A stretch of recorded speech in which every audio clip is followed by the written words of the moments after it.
Hello and welcome back to Perspectives. On today's show, a government insider reveals what may well be the truth of why the British Prime Minister still refuses to secure the release of Jaggi Johal. As a huge wave of pressure lands from his own MPs, and at a time when the lame duck Prime Minister is already under fire for securing the freedom of an Islamic terrorist and bringing him to the UK whilst ignoring Jaggi. As the anniversary passes, we pay tribute to the former Jatadar of the Akal Takht, murdered by the Indian state in 1993 after weeks of torture. Has anything really changed in India?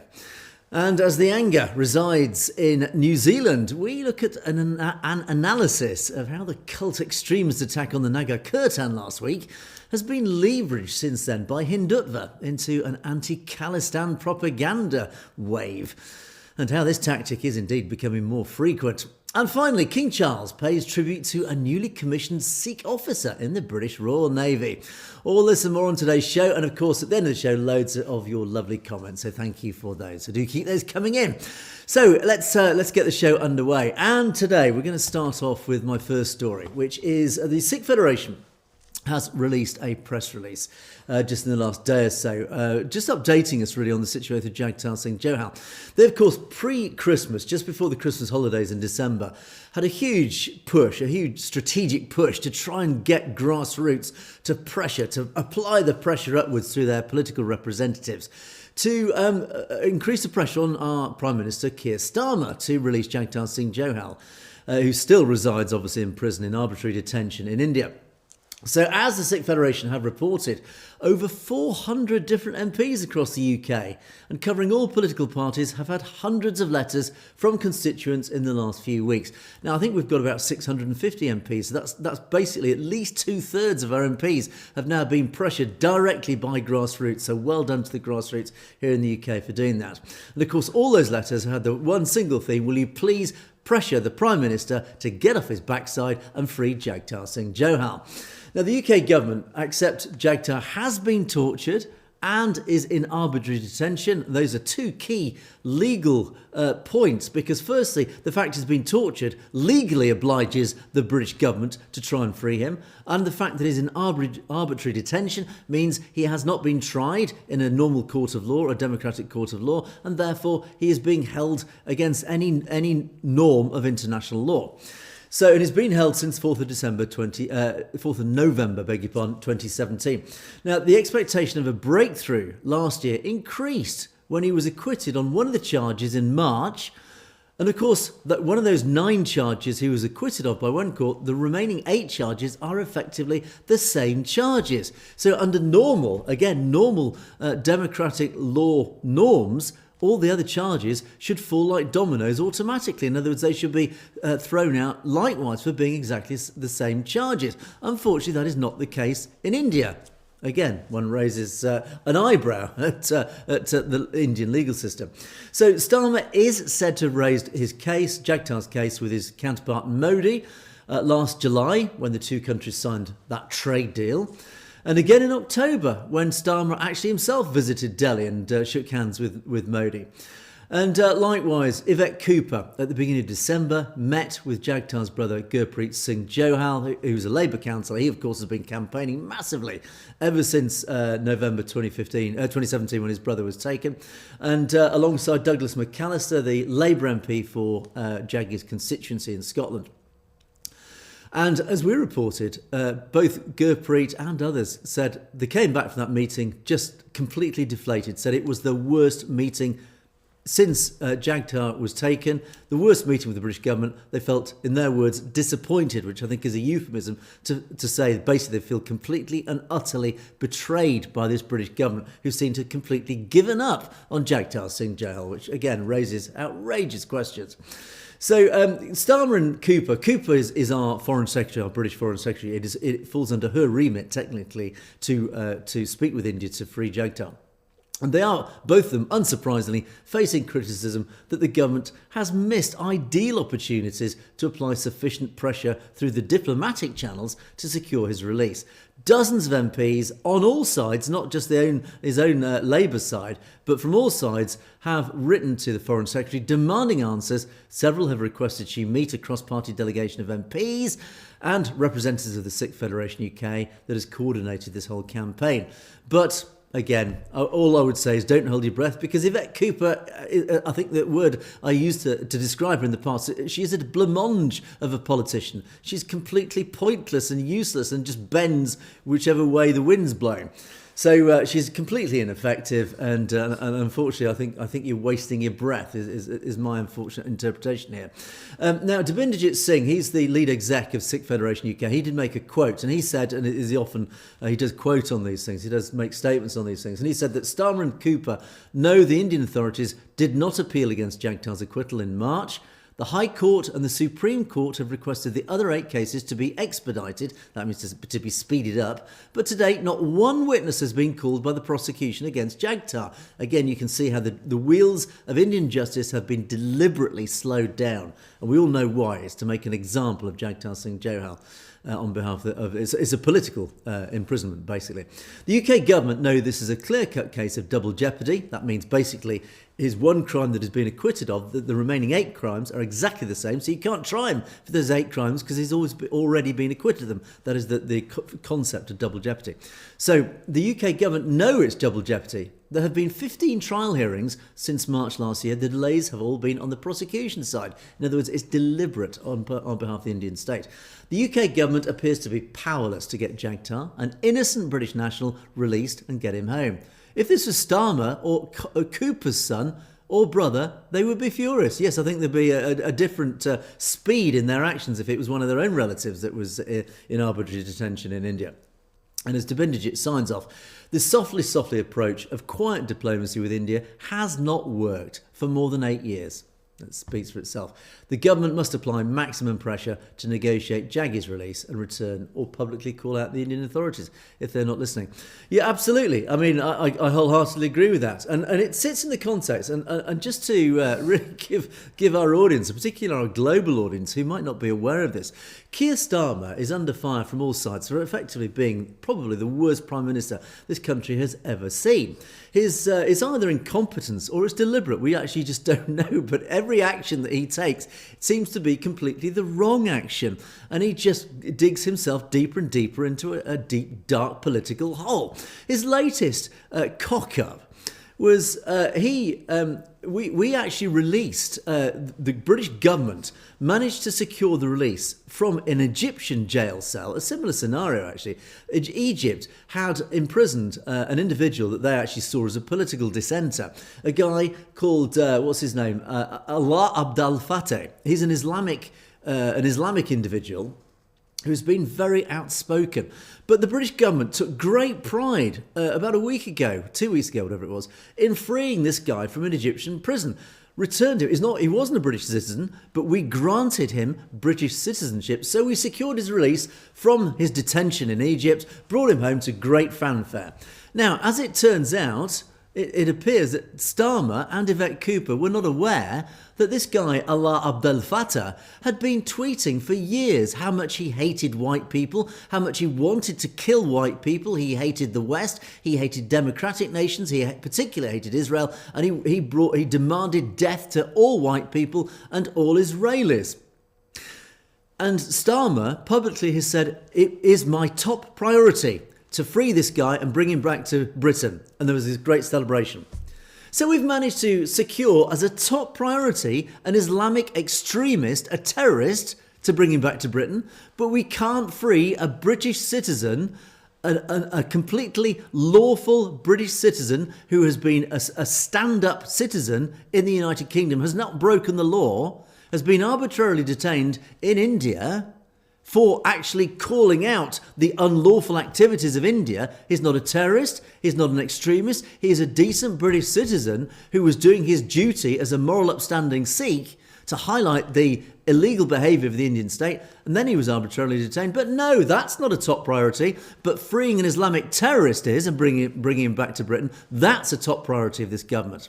Now, I just want to quickly show you, this is an interview. Laura Koonsberg, one of our BBC reporters, interviewed Starmer just recently, and I just want to quickly show you that this is Starmer making a statement himself about this. Government, all British governments, not just this British government, where someone is being treated in an improper way in another country, if they're a British national, is to take action to try to alleviate that situation. And that's why I acted in this case. And actually previous Prime Ministers acted in exactly the same way in the actions they took to try to get him released, because that's what happens in consular cases. But it's almost impossible.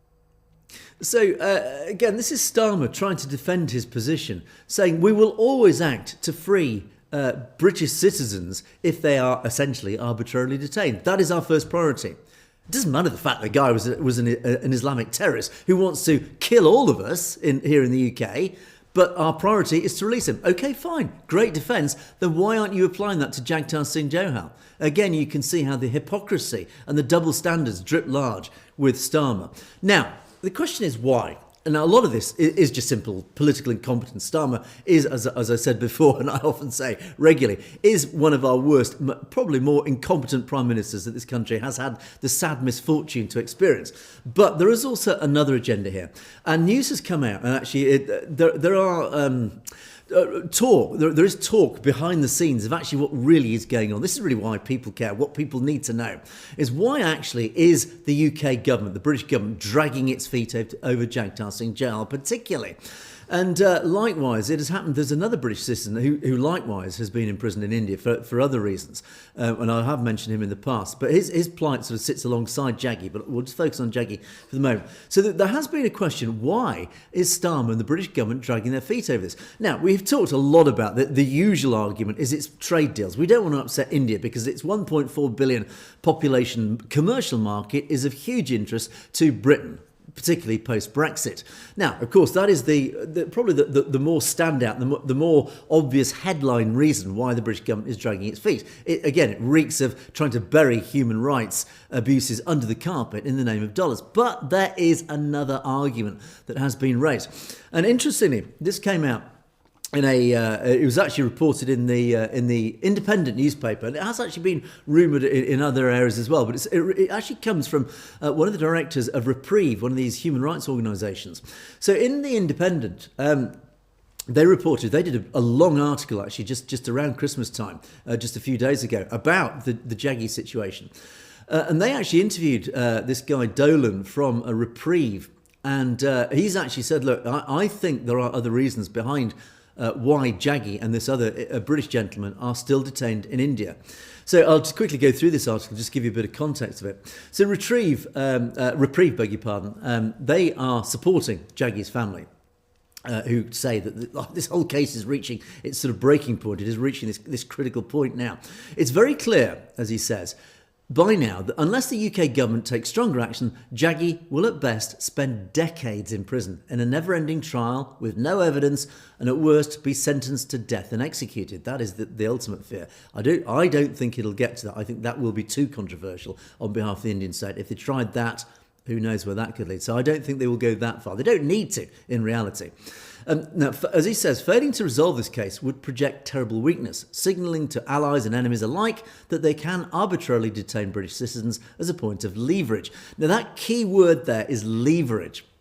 Now, as this article says, when he refers to the word leverage, he's talking about, firstly, of course, the two Britons that I've referred to, Jaggi and this other guy who's done on fraud charges.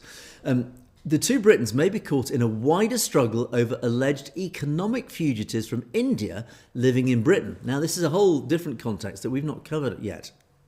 Now, he says that this other guy, Michel, is the other Brit in prison. Michel and Johal will not be released as long as India is still actively pursuing the extradition of several prominent businessmen, Indian businessmen accused of committing fraud in India before fleeing to the UK. So, among India's most wanted are the former airline tycoon Vijay Mallya And diamond merchant Nirav Modi, presumably no connection to Narendra, both accused of multi-billion rupee bank frauds, both still contesting legal battles in Britain. So they are over here fleeing Indian justice. You can see where this is going. So Malaya is the former owner of Kingfisher Airlines. He's accused of defaulting on loans converted into non-performing assets by several Indian banks. The government says the total owed, including interest, stands at over £1 billion. So it's a huge financial fraud that's been perpetrated by this guy Malaya. And he has obviously fled from justice, from Indian justice, back to the UK. And the other guy is a diamond magnate, Nirav Modi, on the other hand. He's linked to the Punjab National Bank, the PNB, a huge fraud related to that. And it is actually one of the largest banking scandals in Indian history. He's been in custody in the UK since 2019. Now, we've got him. We've held him in custody, but we are fighting his extradition. Now, this is where, again, it starts to get interesting because this guy, again, fled Indian justice to the UK. We've imprisoned him basically under pressure from India, but India wants to extradite him. Now, the High Court said, yes, OK, we agree with that in 2022, 3 years ago. But one of the issues holding up this extradition process is concerned by the British courts. This is interesting because it sort of sits against the sort of the British government stance, particularly when it comes to Johal. The courts have said we cannot deport, we cannot agree to the extradition of Modi back to India because we fear the state of Indian prisons. In November last year, the High Court in London upheld the arms dealer Sanjay Bandara's appeal, this is another guy, ruling he would face a real risk of extortion and possible actual violence if returned to Tihar jail. Now, UK officials have since sought written guarantees from India that no prisoner would be mistreated. Unsurprisingly, Delhi have said, "Oh, of course we won't mistreat him." They've given assurances, but Delhi's prison system, spanning 16 facilities, currently holds more than 19,000 inmates. That's nearly twice its sanctioned capacity. So basically, what's happening here, just to sort of sum up this article, is we are holding at least two Indian magnates, Indian businessmen who have fled Indian justice for various frauds. And India's saying, look, we want them back. We want them back in India so they can face our justice. Now, likewise, when we come to Jagtar and this other guy, Michel, clearly behind the scenes they're saying, well, there's no way we're going to free Jaggi and Michel if you won't free up our two Indian businessmen. In other words, you let our Indian businessmen that we want back to face justice, and we'll free Jaggi. So that's clearly the sort of the negotiation going on behind the scenes. The problem, of course, being the real hold up here, and you follow this through, is that the British courts are saying we can't extradite these gentlemen back to India because according to our standards here in the democratic West, if we extradite them back to India, they will face torture and inhumane conditions in Indian prisons.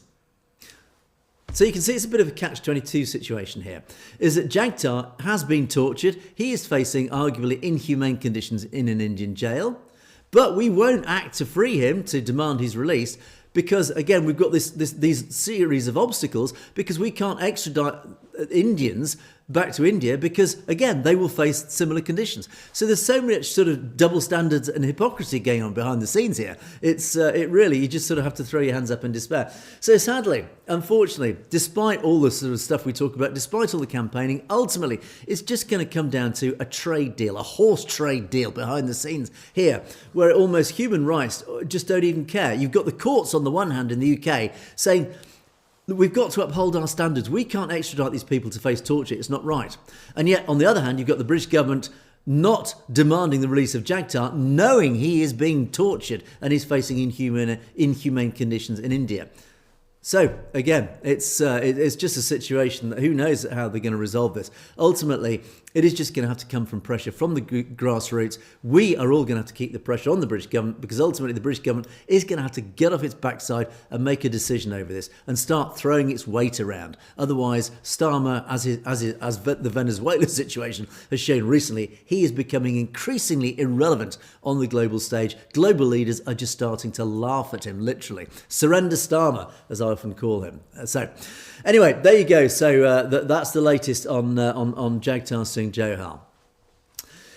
Now, our next story. A few days ago, the 1st of January, marked the anniversary of a very sad situation. We often honour Shaheeds, past Shaheeds, martyrs in the Sikh community, who've expressed huge amounts of courage in standing up for their principles, their Sikhi principles, and standing up for the community in various contexts. And this particular one, this particularly to our younger viewers who weren't around in the 1980s and 1990s during those terrible years in the Punjab, only have sort of the stories passed down through the generations to know about these things.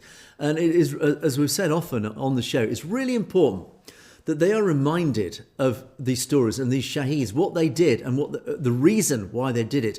And of course, equally important is the context, the environment in which they lost their lives, because it serves as a hugely powerful reminder to the young generation. This is why your parents and grandparents feel so deeply about these things. And this is why you should equally feel deeply about these things, because these events affected us.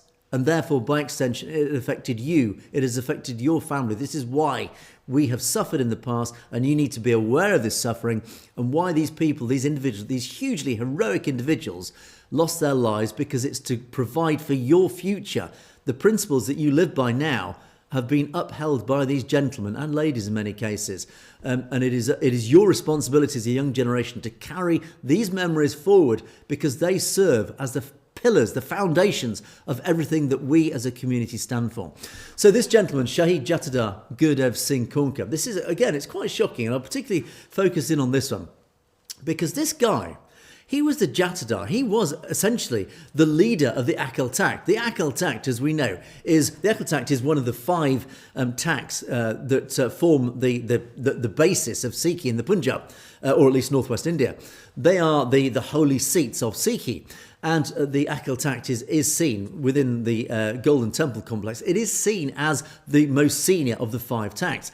And the Jatadar, likewise, he is the leader, the chief, whatever you call it, basically the main priest, or whatever the right term is in alternative terminology. But ultimately, he is known as the Jatadar. So he is a very, very senior. He basically is one of the most senior people of the Sikh faith at that time.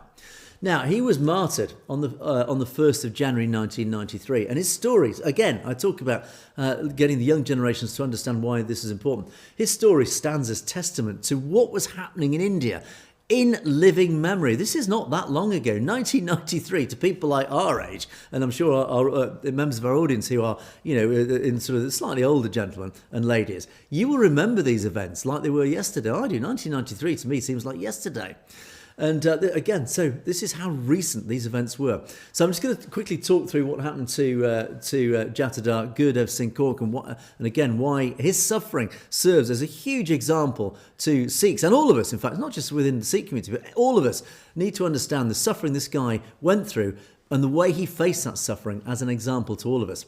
So he was arrested and he was brutally tortured several times between 1986 and 1992. And of course, don't forget, this is the time post-1984 when Operation Blue Star was launched against the Golden Temple context, and Bindra Ji was killed in that heroic final stand. What followed in the following years, over the next 10, 15 years, was this dreadful series of extrajudicial murders of young Sikhs right across the Punjab, where the Indian state, through its instruments of the police force and the military, literally took out young Sikh men from the community, took them out of the countryside, took them to the police stations and murdered them, tortured them and murdered them, and then disappeared their bodies. It was a state genocide, a state-sponsored genocide.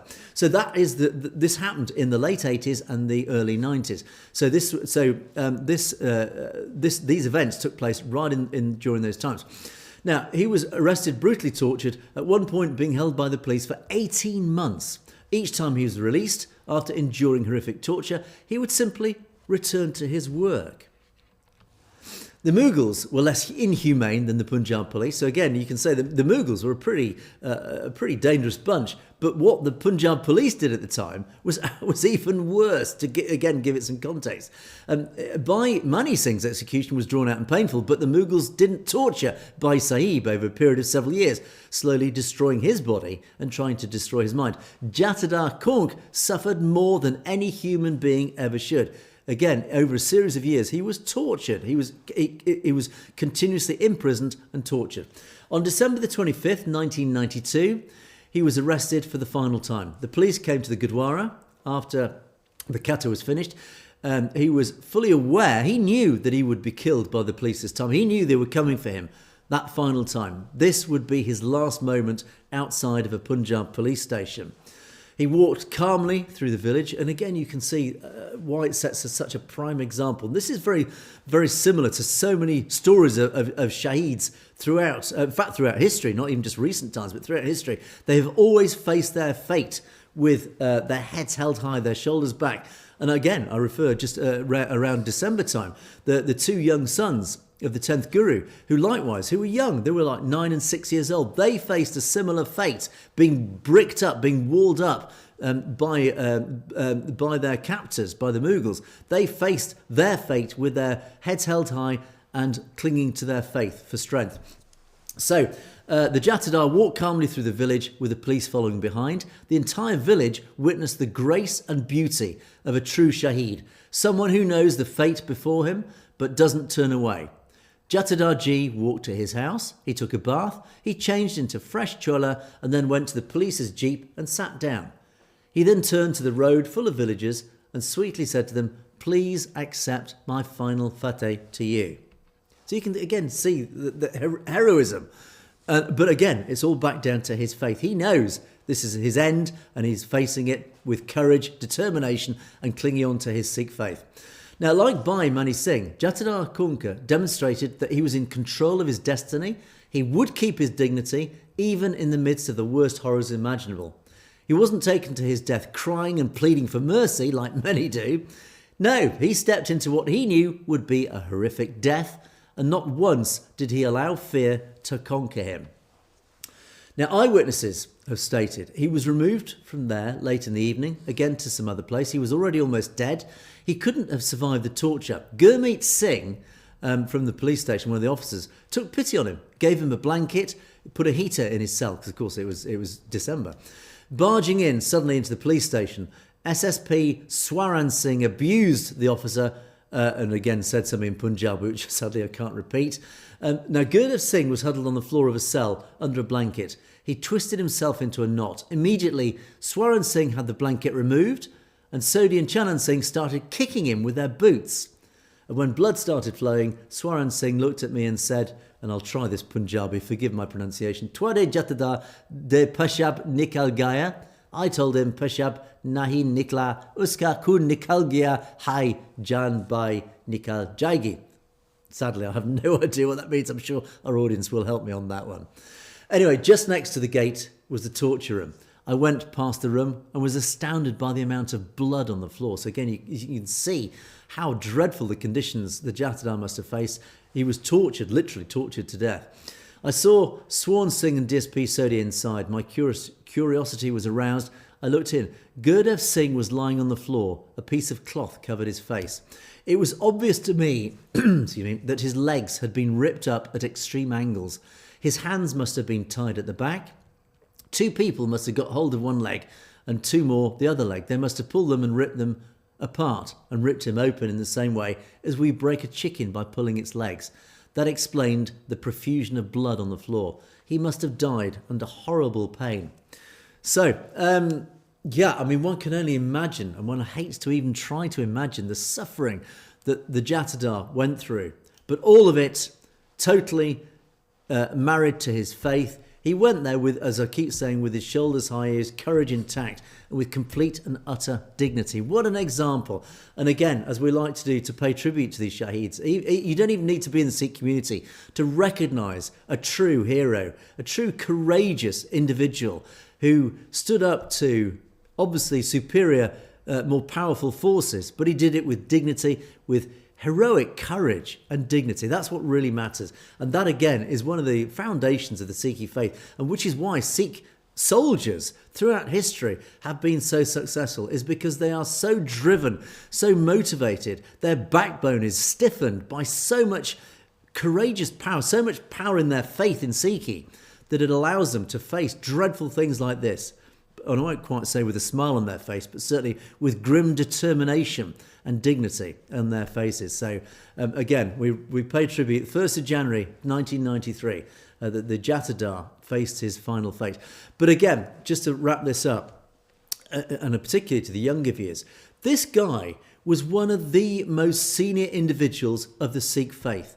Yet the Indian state still took him, abducted him, tortured him to death. That is what the Indian state was responsible for. And again, this is in living memory. This is why we must not forget. This is India. India hasn't changed that much. Fortunately, the extrajudicial killings now don't number in the hundreds of thousands like they did in the 1980s and 1990s, but they are still going on. We still regularly report that the Indian state is still killing Sikhs through its instruments of the Punjab police and other terrorist organisations, the likes of organised crime, etc. They are still extrajudicially killing Sikhs in the community. This must stop, and this is why we will continue to call it out. Okay, let's move on to my next story, and the incidents in New Zealand. And these, we reported them over Christmas. I'm laughing again. I'd always laugh at this story because it was just, as a white person, it's just risible. It's laughable that these white Christian extremists, they faced up a peaceful Nagar Kirtan in Auckland over the Christmas holidays. And again, it was a very peaceful, very celebratory event, a part of the local Sikh community in Auckland. And they came up against these white Christian extremists shouting, "Jesus Christ is the one king," or something, whatever it was. And they were doing the haka, this appropriated dance of the Maoris. They saying, "This is our New Zealand. Basically, what are you doing here?" The irony being, of course, is that these guys are also immigrants. They have just as equal right as much as the Sikhs have equal right to be in New Zealand. There is no superiority here. There is both of them, actually, ironically, all the sets there in that situation were immigrants. The only indigenous people there are the only people who actually have the right to say, "Why are you in my New Zealand?" But anyway, that was the whole background of the story. Now, Jessica and Sandhu, he's the founder, one of the co-founders of Baz News. He actually looked at this story a few days afterwards, and he's written a very interesting article. And I just want to cherry pick again a few of the key points that he brought out, because actually the way that this news item was spread around sort of the global media, both mainstream and social media, was actually a very good case study. It was almost a masterclass case study of how Hindutva takes events like this and spins them into a different narrative. And again, we talk about this regularly. We talk about how Hindutva has become, again, a very masterful organisation at spinning stories to suit the Hindutva extremist right-wing agenda. They always take events like this and they manage to very carefully manipulate it and repackage it into a different type of story with a different narrative. And this is exactly what they've done with this. And again, they've managed to push this out across social media as an anti-Khalistan story. Yes, they've even managed to change the narrative on this into an anti-Khalistan story. So Jaskaran says in his article, if there's one through line that defines 2025 for Sikhs globally, it's that anti-Sikh hate has become normalised, coordinated and algorithmically amplified. So again, this is going to demonstrate how Hindutva have become very clever at understanding and using technology and the platforms like YouTube that we use, Facebook, Instagram, all these other platforms. They've managed to understand the algorithms and use it to their advantage to then try and target the Sikh community. Now, across the West, far-right nationalist and white supremacist movements have gained renewed confidence and visibility, aided in part by social media platforms that increasingly reward outrage, racial grievance and conspiratorial thinking. So what Jaskaran's referring to here, and I'm sure all of you have noticed, if you go on Facebook particularly, Facebook's a prime example of this, people get angry on Facebook. Facebook is full of posts, and I've noticed this when I look at political stuff. Facebook is full of angry political posts. Anger is a strong emotion. Facebook, Instagram, all these, and Twitter, another example, or X, they are successful because they engage people. The more that people are engaged, the more successful they are. The more successful they are, the more it engages people. And the tool that they use is emotion. whether it's humour, funny videos or whatever, or whether it's happy love, using the emotion of love. If you support something, you feel strongly, you feel a strong emotion of love and you want to get involved, etc. But of all of them, the most powerful emotion that it uses, because it knows this engages people more than any other emotion, is anger. It's very easy to fall into this trap. You see something on social media that makes you angry, that challenges your view and makes you want to react in anger, they've got you. That's what it's all about. I'm guilty of it. I bet most of our audience are guilty of it. You go on social media, you see something that makes you angry. What do you want to do? I want to make a comment. I want to criticize, or I want to counteract your post. I want to say something that disagrees with you because I profoundly disagree with you. Your post has made me angry. That's how it works. That is the algorithm in use, and that is what Hindutva realizes. They know that if it can leverage this algorithm, it then engages people more, which means their message is spread out more. So they deliberately use the platforms to engage people. They deliberately provoke anger on the platforms because that then promotes their posts, because posts that invoke anger are then pushed up the rankings. They get more visible. So they know this. It's very, very clever how they're doing it. So, Jaskaran continues to say, Sikhs, as a visibly distinct, economically successful and politically engaged minority, have increasingly found themselves in the crosshairs of these movements. Turbans, beards, gurdwaras and public religious processions mark Sikhs as outsiders in society, of course, where xenophobia is increasing. But what makes the current moment uniquely dangerous is the way that Hindu nationalist networks, mainly operating out of India, of course, have actively fused themselves to these movements to target Sikhs in the diaspora. So, of course, the Hindutva bot farms and the Hindutva, because we do know that Hindutva's got huge resources, they're pouring a lot of money into these whole groups of individuals in India who would just sit in these rooms, who literally, their full-time job is to spread pro-Hindutva hate across media, social media, and to try and bury or attack anything that's pro-Sikh or pro-Khalistani. They are hugely resourced, and they literally spend 24 hours a day, 7 days a week, targeting the Khalistan movement, targeting the Sikh community, and pushing the pro-Modi, pro-RSS, pro-Hindutva extremist propaganda. But they realise that all the right-wing extremists right across the Western world are fighting against similar. They are aligned in their target because, of course, the right-wing extremists don't like any minorities of any description, Sikhs being one of them. So the Hindutva forces are deliberately trying to align and leverage the right-wing extremists in the West, saying, look, we're your friends. Look at Tommy Robinson, prime example, who's now cozied up to Hindutva because they are right. They both sit on the right wing. Ironically, despite the fact that Tommy Robinson recognised the Sikh community as being friends. Again, you can see the paradox there. Hindu nationalists understand perfectly well that Western white supremacists also harbour and advance deep hostility toward Hindus and Indian immigrant communities more broadly. That contradiction doesn't matter. As long as Sikhs are the immediate target, Hindu nationalist actors are willing to amplify, excuse and launder hate from any source. Moral consistency is irrelevant. Tactical utility is everything. Basically, it doesn't matter how we do it. It's just the end result that matters. It doesn't matter even if we appear hypocritical or it seems counter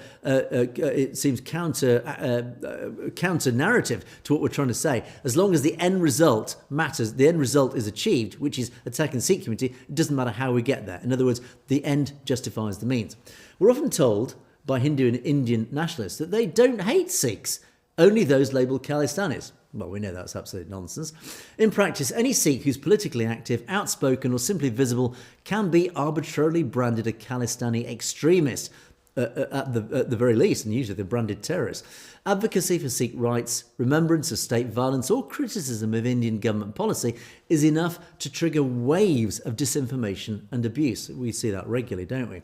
The goal isn't to debate ideas, it's to delegitimise and cast a shadow on an entire community. So again, there's no point in debating the rights and wrongs of this. You don't see Hindutva getting involved in trying to debate sensibly or intelligently why Sikhs or Khalistanis are wrong. They just send out hate and smearing, just very short, sharp smear tactics. Again, they don't want to justify it. They just say, oh, the Khalistanis are all terrorists. Because that, if you do that enough, it sticks. People start to automatically, by default, assume, oh, well, Khalistanis are terrorists. If they see 1,000 times on social media people just throwing out a comment, oh, Khalistani terrorists, then in their mind, they then now associate, oh, well, all Khalistanis are terrorists. We see this regularly. I see this regularly. Right-wing white people on social media, anytime a Khalistani campaign is mentioned, they then wade in to say, oh yeah, Khalistani terrorists. They've joined those two words together because they've seen it so often on social media that they automatically assume that every Khalistani is a terrorist, even though they actually, if they understood the situation, they'd realise they're not. They don't care. They just it's just easy just to put those two words together because they've seen it. They're just regurgitating propaganda that's been put into their minds by these Hindutva bot farms. That's the danger. So this incident in New Zealand, it was connected to Brian Tamaki's Destiny Church. This is an organisation that's often described as a cult itself. It's cult-like and known for a pattern of inflammatory actions. I mean, for example, the same church actually targeted Hindus, and this is again where Hindutva don't really care who they align with, as long as the end result matters. So even Hindu communities have been targeted by this very same church in New Zealand. Doesn't matter though. Because what they've done is, and that itself was a religious hate incident. But it doesn't matter, because this incident that happened against the Naga Kirtan, almost immediately pro-Hindu nationalist accounts moved to reframe this incident. And instead of attacking this group, these Christian extremists that likewise had attacked Hindus, they're now aligning with them and saying, okay, yeah, we'll actually agree with you. They completely reframed this incident. They falsely claimed the demonstration was aimed at Khalistanis, suggested that Sikhs had somehow provoked or deserved the abuse. They amplified footage not to condemn the hate, but to justify it, boosting the reach of a group that despises them as much as it despises Sikhs. But again, it doesn't matter. It's the end result justifies the means. Go back and watch the video of the incident. There are no Khalistan flags in sight. Even if there were, how does that justify what happened? So as Jaggi says, and basically this whole article highlights, and as we've often said, Hindutva don't care how they go about it. They don't care if it appears paradoxical or even hypocritical. It doesn't matter. All they care about is the end result. The end result is to smear the Khalistan campaign. It's to try and get people around the world to think that the Khalistan campaign is a terrorist campaign, that Khalistani campaigners are terrorists. That is all they are trying to do. They don't care how they get to that end result. They will align with even people who hate them. It doesn't matter. They will align with anybody who helps them achieve that goal. So you can see how evil the Hindutva forces are. They don't care how they get to that goal. They don't care who they sit in bed with. They don't care even if they sit in bed with people who even hate them. Doesn't matter. All that matters is the end goal is to try and smear the Sikh community, and particularly the Khalistan community. That's what it's all about. There you go. So let's move on to just before I leave that, there was actually some examples of this that they did show up. Aditya Raj Kaur. New Zealand local Christians confront Pakistan-sponsored Khalistani radicals. These are a few examples of how the Hindutva forces reframe the event. You can see this account saying local Christians, again, not Christian extremists or this cult, but local Christians. In other words, they're good people. But they've confronted these Pakistani-sponsored Khalistani radicals. This was a Naga Kirtan. This was a happy, peaceful celebration of the local Sikh community. But somehow they are Pakistan-sponsored Khalistani radicals. Again, it speaks for itself. I don't need to provide any further evidence of that. I just want to also before we wrap that one up, one of the comments following one of those articles on social media, I did pick up actually. I'd not seen this before. It was a map produced by some organisation. There's very little information how they achieved this, but it is a map that displays racial tolerance around the globe. Now, basically, I think it was a very simple, not very scientific by all accounts, interpretation or analysis of every country around the globe and how multicultural they are, or basically how racist they are. Essentially, how do they treat people of other nations or other ethnic minorities? And unsurprisingly, actually, the Western democratic nations, blue is good, red is bad. So red are the more racist countries, blue are the more tolerant, more multicultural, more inviting, more welcoming nations. Delighted to see US, Canada, Australia, New Zealand, most of Europe, etc., all very tolerant, very welcoming nations, despite the rise of the right wing, etc., the rise of xenophobia, etc. But ultimately, the Western democratic nations are seen, generally speaking, as racially tolerant. Interestingly, of course, India. I'm looking immediately at India. India is a dark shade of orange, pink, whatever, almost red. There you go. So I think that sort of speaks volumes. That if you are of any ethnic diversity in India, good luck to you. And I think that comes as no surprise. So.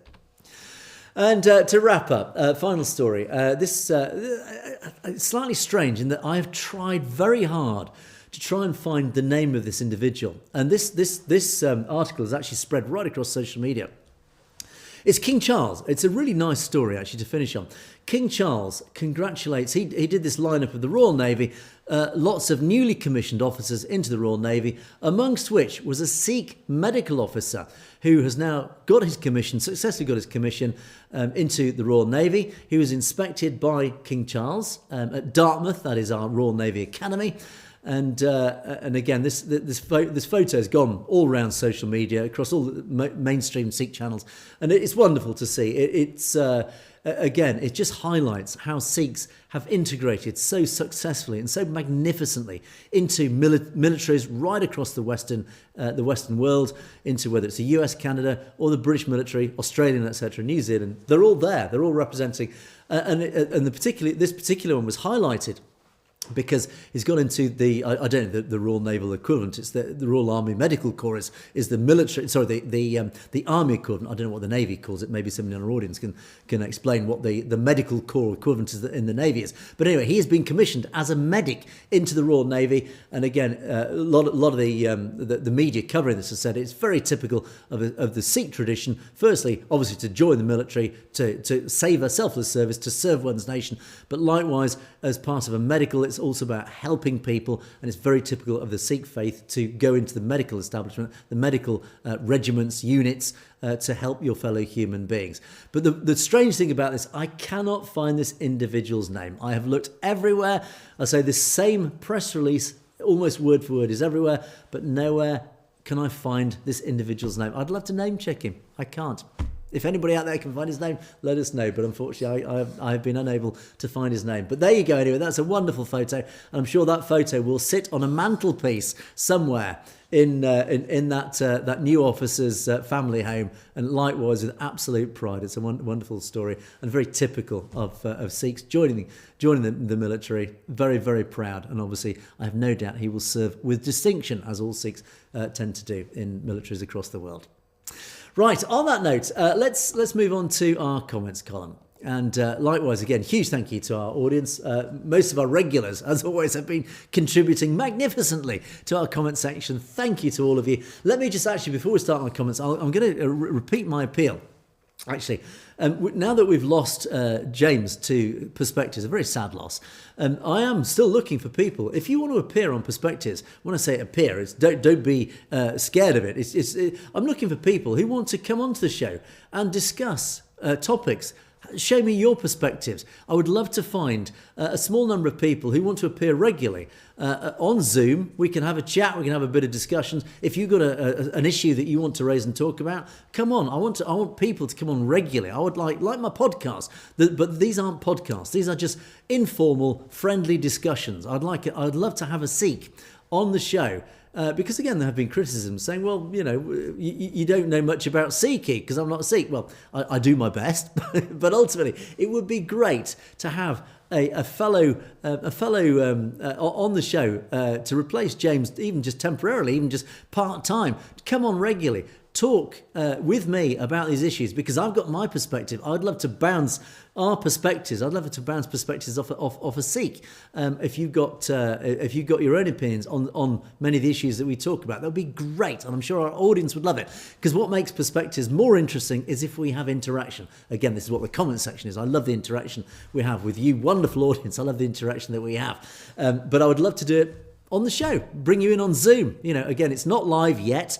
It doesn't have to be live. It can be on Zoom. If you want to take part, if you want to be involved, get involved, because again, it makes it much more interesting for all of us if there are more of you individually contributing to the show. So do feel free, get in touch. Let me post up. There you go. Send me an email. That comes directly to me, and we can have a chat. I'd be delighted to get any members of our audience on the show, and I'm sure I've no doubt our audience would love to get involved too. So if you are opinionated, or even if you're not, if you just want to express an idea or whatever, talk about an issue, get on the show. I'd love to bring you in on the show. Anyway, in the meantime, thank you, Stay Safe. Again, certainly talking about one of our regulars, Stay Safe, always contributes on a daily basis. Thank you, Stay Safe, for all the comments that you leave. This was a long one, actually. And again, it just talks about how, again, and this is the podcast I did with Dr. Sandhu, and it was actually, I have to say, a fascinating podcast about how the Sikh community has been targeted both in the Punjab and globally, have become victims of this intimidation and harassment from the Indian state. And it does take many different forms, whether economic or even just through law enforcement, through drugs, or through the language. Everything is targeted. There's multilateral attack against the Sikh community. And likewise, Stay Safe does list in many areas how this happens. But one particular area is how the Godi media always flash how the Indian state wade in to situations in this great sort of fanfare of, we are the Indian state, look how powerful and look how good we are, and we're fighting for truth and justice, when in fact in reality it's quite the opposite. But it always happens in rebellious places like the Punjab, or as you say, where there seems to be any Naxalite movement, any areas where there is potential discussions of secessionism breaking away, is that the Indian state is always seen to be moving in very powerfully. And you talk about how false flags are being done by India. It's no conspiracy. Exactly, it's not. It's clear that India has been guilty of all sorts of false flag attempts. And ultra-nationalists would likely quick to deny that it's all the work of Pakistan, America, and any Western side of neo-colonialism. But Stay Safe's theory is that the Indian regime wants to raise up the security alerts to shortcut itself to accelerate an arms race, as its ambitions are to sit on the UN Security Council.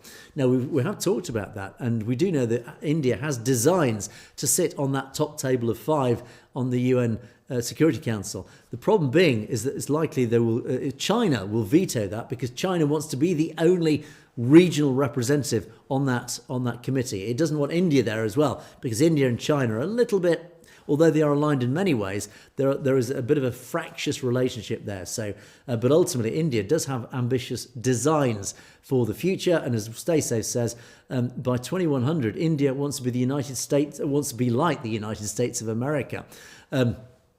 Who knows? Who knows what the future will bring? But we do know that India is potentially a new superpower. It is sitting there alongside China.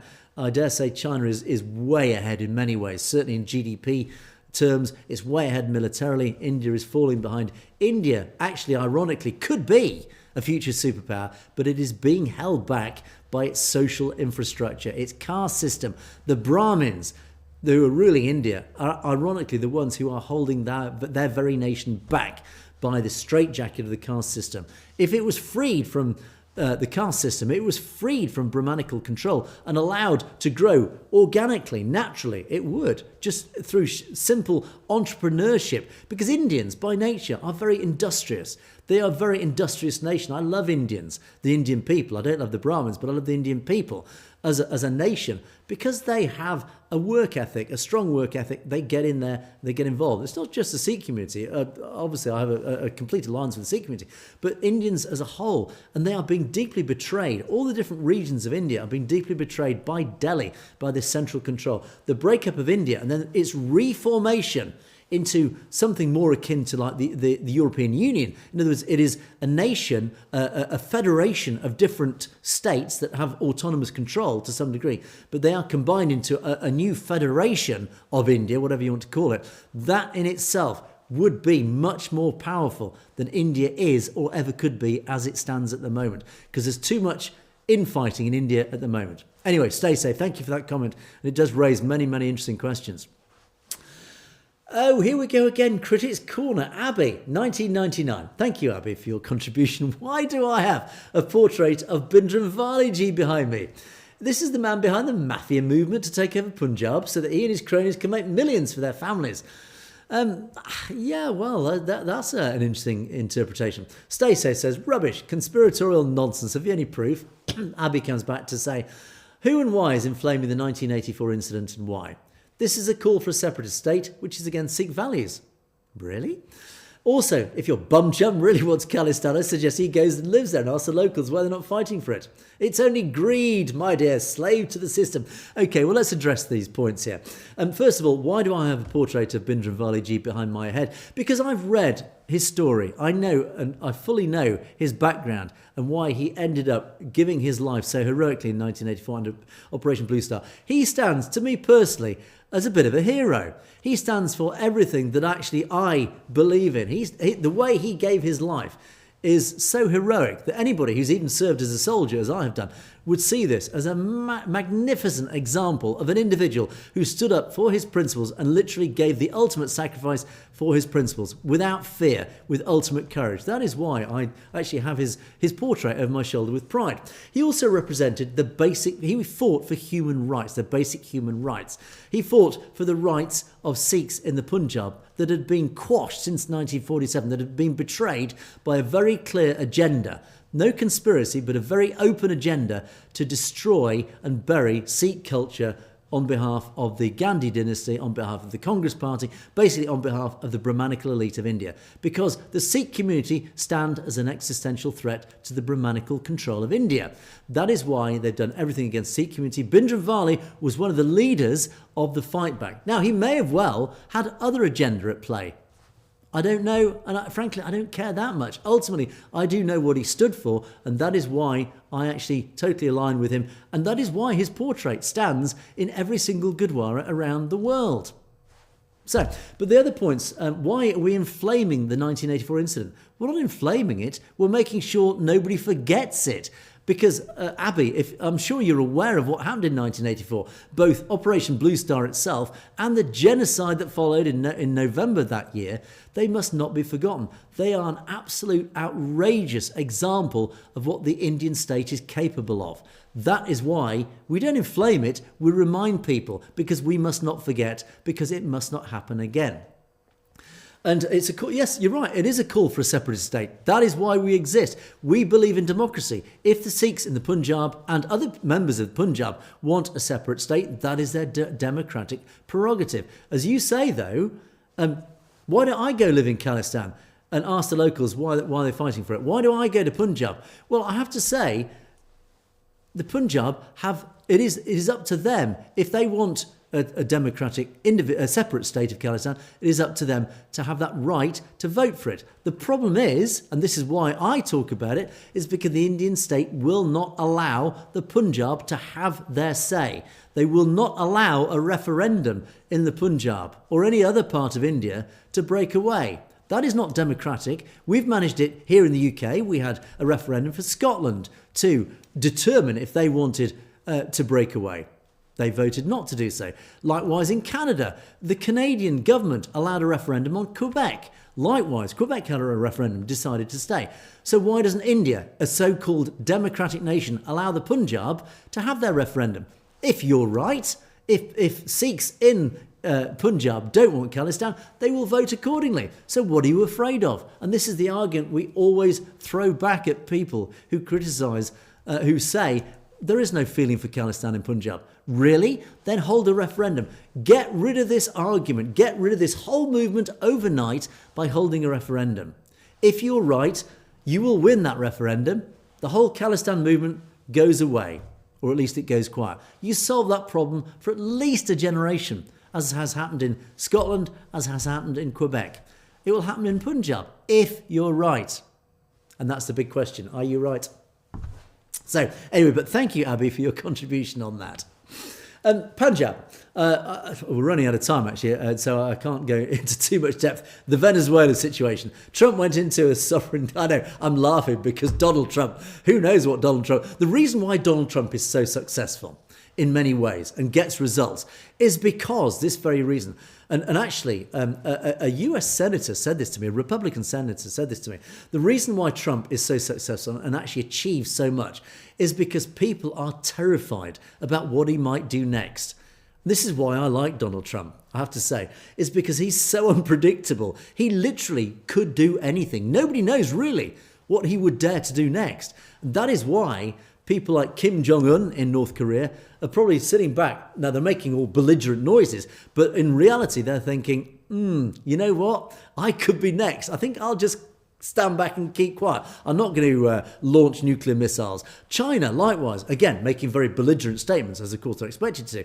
But behind the scenes, they're probably thinking, actually, you know what? I don't think we'll invade Taiwan. Contrary to what mainstream are trying to say, this means that China is now going to invade Taiwan. It doesn't. It's actually the opposite. China are now thinking, okay, Trump is literally capable of anything. If we invade Taiwan now, Trump literally might launch a nuclear missile against us. That is how deranged we think Trump is. Now, I don't think Trump is deranged. He knows exactly what he's doing. But his opponents are now thinking, contrary to what the mainstream is saying, it's just going to invite China to invade Taiwan. No, the opposite. China are thinking, Trump is so unpredictable that if we tried it when Biden was in power, we know Biden would have huffed and puffed and done nothing about it. But Trump in power, if we invade Taiwan now, Trump literally might launch a nuclear strike against us. That is how unpredictable he is. So we better not do it. That's my opinion, Punjab. That's why I think Trump's Venezuela move was actually very shrewd. But anyway, opinions do vary massively on this. But as you say, are the Americans terrorists now? This is for all those who advocate restraint when getting their brothers murdered by an enemy who's taken an oath to wipe out the Sikhs. Well, I'm going to try and might cover Venezuela and India in another show, actually, and the whole geopolitical situation on that one. So do stay tuned for that one. Stay Safe does come back. Thank you, Stay Safe, for this. This actually, and I'd urge people to go look at this YouTube link. There's a fascinating ITN, Independent Television News in the UK, from back in the 1960s, is an interview of Indira Gandhi. Thank you, Stay Safe, for this. A fascinating interview of Indira Gandhi and a bit of historic footage from the 1960s Punjab. Very interesting.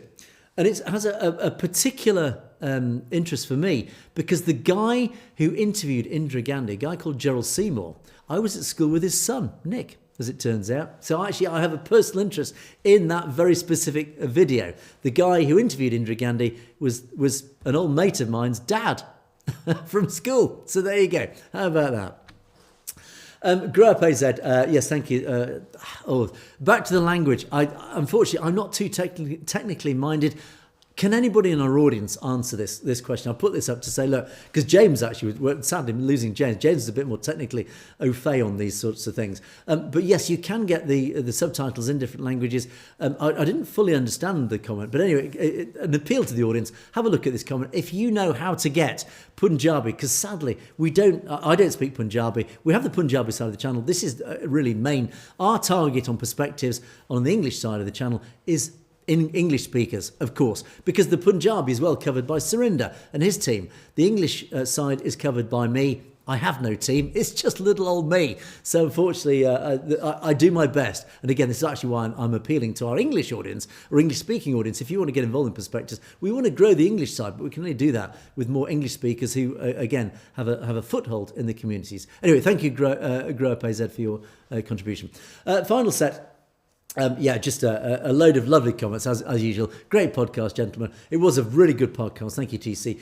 And again, we always came, as we did in the podcast, we came back to the simple solution. The only solution is to liberate Punjab from India. Khalistan Zindabad. Likewise, the solution to all problems is an independent Khalistan from Mustang Singh Dulai. Good information. Thank you, Jasbir Kaur. I do my best.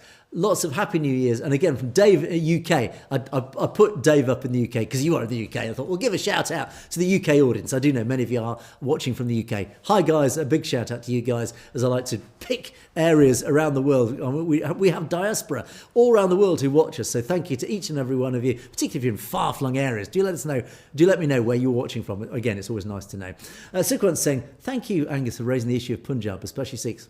It is my pleasure. It is my honour. I have to say, I do see it as an honour for a community that I have become deeply aligned with. I love the Sikh community. What I've learned, everything I've learned about the Sikh community has been so positive and so good that I have no problem.